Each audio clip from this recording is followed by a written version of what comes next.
ಆಚಿ chilli powder ಸಖತ್ ಖಾರ ಬಣ್ಣ ಮತ್ತು ರುಚಿ ಆಚಿ ಚಿಲ್ಲಿ ಪೌಡರ್.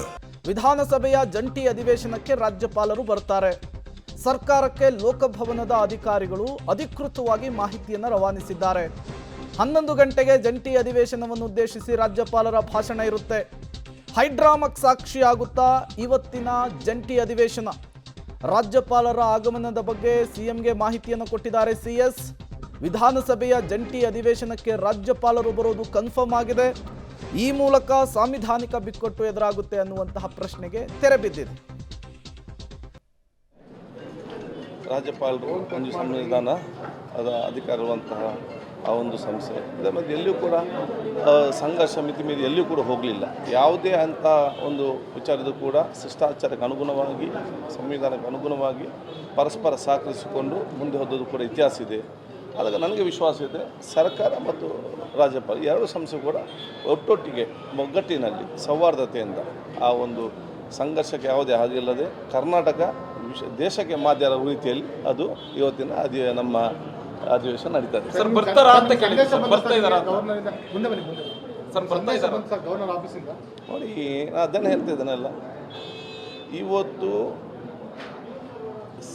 ಕರ್ನಾಟಕ ರಾಜ್ಯದ ಗೌರವ ಘನತೆ ಶಿಷ್ಟಾಚಾರ ಮತ್ತು ಸೌಹಾರ್ದತೆಯ ಒಂದು ಅಧಿವೇಶನ ಆಗಿದ್ದು ಖಂಡಿತವಾಗಿ ನಡೀತದೆ ಎಂಬ ವಿಶ್ವಾಸ ನನಗೆ ಇದೆ. ಬರ್ತೀವಿ ಅಂತ ಏನೋ ಸಂದೇಶ ಕಳಿಸಿ, ಯಾಕಂದ್ರೆ ನಿನ್ನೆ ನೀವು ಕೂಡ ಹೋಗಿದ್ರಿ ಮನವೊಲಿಸಲಿಕ್ಕೆ. ಬರ್ತಾರ ಇನ್ನೂ ಗೊತ್ತಿಲ್ಲ ಯಾರಿಗೂ. ರಾಜ್ಯ ಜನತೆ ಕನ್ಫ್ಯೂಷನ್ ಅಲ್ಲಿ. ನನಗೆ ವಿಶ್ವಾಸ ಇದೆ ರಾಜ್ಯಪಾಲರು ಖಂಡಿತವಾಗಿ ಬರ್ತಾರೆ. ಗೌರವಿತರು, ಹಿರಿಯರು, ಸಂವಹಿತ ಮತ್ತು ಭಾಳ ಕಾನೂನು ಮತ್ತು ನಿಯಮ ಭಾಳ ಚೆನ್ನಾಗಿ ಇವತ್ತು ತಿಳಿದುಕೊಂಡವರು. ಎಂಥೇ ವಿಚಾರ ಕೂಡ ಅವರ ಒಂದು ಪ್ರಭುತ್ವತೆ, ಅವರ ಒಂದು ತಿಳುವಳಿಕೆ, ಕಾನೂನಿನ ತಜ್ಞತೆ ಮತ್ತು ಸರ್ಕಾರದ ಒಂದು ಸೌಹಾರ್ದತೆಯ ನಿಲುವು, ಪರಸ್ಪರ ಸಹಕಾರ ಮನೋಭಾವ, ಸರ್ಕಾರದ ಮತ್ತು ರಾಜ್ಯಪಾಲ ಇಬ್ಬರ ಆ ಸೌಹಾರ್ದ ಮನೋಭಾವ ಮತ್ತು ಶಿಷ್ಟಾಚಾರ ಅನುಗುಣವಾಗಿ ಇಬ್ಬರು ಕೂಡ ಇವತ್ತು ಅದರ ಬಗ್ಗೆ ಒಗ್ಗಟ್ಟಿನಿಂದ ಹೋಗ್ತಾರೆ ಅಂತ ವಿಶ್ವಾಸ ಖಂಡಿತವಾಗಿ ಇದೆ.